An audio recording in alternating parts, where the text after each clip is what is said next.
Internal Revenue Service IRS tax news. Small business owners should see if they qualify for the home office deduction. IRS Tax Tip 2021-136, September 15, 2021.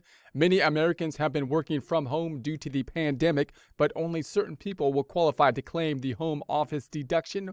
So if you're working from home, you're a sole proprietorship, home office deduction can be significant, allowing you to deduct, in essence, part of your home if you're a renter, possibly allowing you to deduct part of the rent, in essence, possibly part of the utilities, and so on. If you're a homeowner, possibly allowing you to deduct some of the interest, which might be more beneficial than deducting on the Schedule A, possibly depreciation related to it, and so on. So it could be significant. So this deduction allows qualifying taxpayers to deduct certain home expenses. There's a link to that here on their tax return when they file their 2021 tax return next year. Here are some things to help taxpayers understand the home office deduction and whether they can claim it. Now remember, the IRS, because this deduction is significant, the IRS will typically want to look at it as well. And the IRS also does not have as much verification with this kind of deduction as they do with other things reported on the tax return.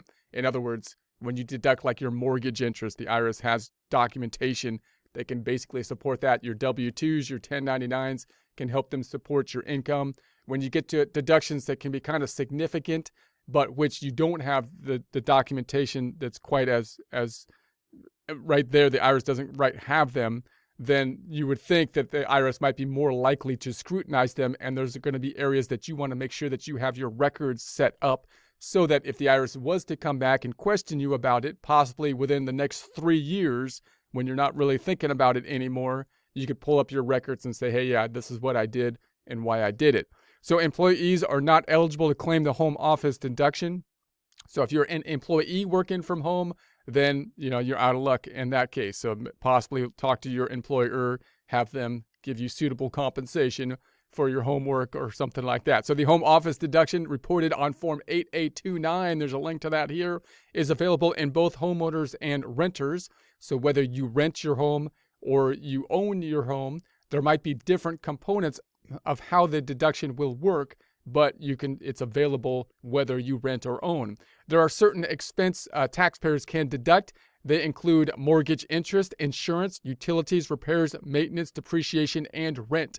So once again, the things you can possibly deduct: the mortgage interest if you own the home, and you might say, hey, look, I already get to deduct the mortgage interest on the Schedule A. You do, but only if you're over the standard deduction. And so it could actually be beneficial in some cases to deduct as mortgage interest here, but you might split that deduction if you own the home. Whereas if you rent, then it could be a significant benefit because the renter doesn't get any tax benefits like the homeowner with regards to deduction of the interest portion of their payments. So it could be quite significant if you are a renter because you may be able to deduct a portion of your rent in that case. Insurance, and then utilities, which would be on both sides, whether you own or rent. Repairs, if you repaired the actual office, then you would think you get to repair, you get the full deduction of the full deduction. But if you repair like the home in general, like the roof or something, some repair of the home, you would think you get some percentage. Maintenance, same kind of concept. Depreciation would be applicable if you owned the home. So if you owned the home, then you might put it on the books and depreciate some portion of it. And that gets a little bit more confusing to kind of deal with because that could kind of eat into your capital and so on, or, your gain if you were to sell the home, your basis in the home. But that could be beneficial as well. So taxpayers must meet specific requirements to claim home expenses as a deduction. Even then, the deductible amount of these types of expenses may be limited. The term home for purposes of this deduction includes a house, apartment, condominium, a mobile home, boat, or similar property which provides basic living accommodations. So basically, it's pretty wide definition of what the home is. You live there or something. So a separate structure on the property, such as an unattached garage, studio, barn, or greenhouse, any portion of a home used exclusively as a hotel, motel, inn, or similar establishment does not qualify as a quote home end quote, and therefore does not qualify for a home office deduction. Generally, there are two basic requirements for the taxpayer's home to qualify as a deduction. There must be exclusive use of a portion of the home for conducting business on a regular basis. So when you're looking at your home, the basic concept is you're going to say, okay, I'm going to carve out a piece of my home, preferably an entire room, because that would be the easiest thing to kind of calculate. But if not, if you carve out, a piece of, of your home and say this is exclusive use for business, that's going to be one of the things that you're going to have to determine. So if the IRS was to question you and you're saying, yeah, I took my whole, my whole downstairs was I took as a home office because, I do work in there sometimes in between watching, TV or something like that, right? Playing video games, then the IRS isn't going to like that. But if you have a designated spot, this is like the work area, the work office, that's what they're kind of looking for. So and the idea there being that you're going to then take a ratio of your home office compared to your entire home, and the things that are deductible, like utilities, for example, possibly the rent, then are going to be that proportion that can be then deductible. So, for example, a taxpayer who uses an extra room to run their business can take a home office deduction only for that extra room as long as it is used both regularly and exclusively in the business. So how would they deduct just a room? Well, you take the ratio of the room, possibly square footage, to the ratio of the whole property or the home, and then that percentage is the percentage that you would end up, taking as a deduction. So the home must be the taxpayer's principal place of business. A taxpayer can also meet this requirement if administrative or management activities are conducted at the home and there is no other location to perform these duties. So this one gets there's a little kind of exceptions involved. The home must be the taxpayer's principal place of business. Obviously, if you're home doing gig work or something like that, that would be the case. If you're doing work outside and you're saying, I'm a contractor, I go other places and do stuff, but then I come back and I do all my administrative and planning stuff from the home office, then that may still be the case then, even though it's not where you do most of the work, and possibly qualify in that case. So therefore, someone who conducts business outside their home, but also uses their home to conduct business may still qualify for a home office deduction.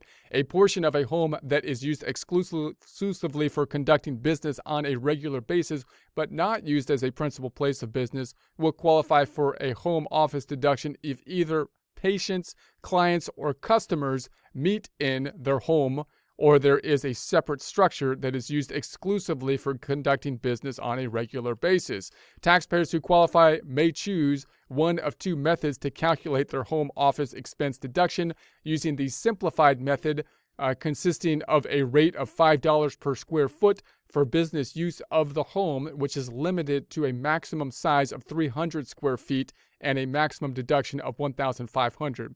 So you could, in other words, just basically say, I'm just going to take $5 per square foot, measure out, and use the simplified method, measure the square foot. Now, this might be beneficial. It kind of, you almost want to do both calculations and see which would be most beneficial, which means the simplified method isn't making things more simplified. It just it means that you got to calculate it two ways now and see which is, but in any case, you would think that if you're in an area where you're not in the high cost of living, like a lower cost of living area, then it would be more likely that the simplified deduction could be beneficial for you at the $5 per square foot. If you're living somewhere where it's a high cost of living area and the rent, is higher than it is in other areas of the country, like New York or California or something like that, then you're probably going to be better off doing the standard method, because you might get a larger deduction. So using the regular method, whereby deductions for a home office are based on the percentage of the home devoted to business use, any use of the whole room or part of a room for conducting their business will involve figuring out the percentage of the home used for business activities to deduct indirect expenses. Direct expenses are deducted in full.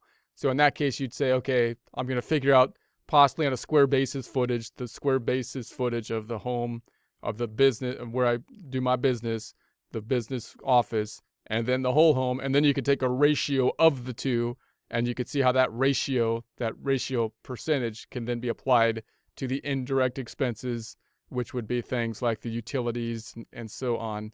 and so that you can do that method. It's not too bad. It takes a little bit of calculation, but it might be significant. So in any case, more information can be found at the thing below. Publication 587, business use for your home, including use by daycare providers. If you're a daycare provider, there's other special kind of rules that are involved. So if you've got daycare as your home business, you want to check that out. Look at the special stuff there for that area. There'll be a link to this in the description.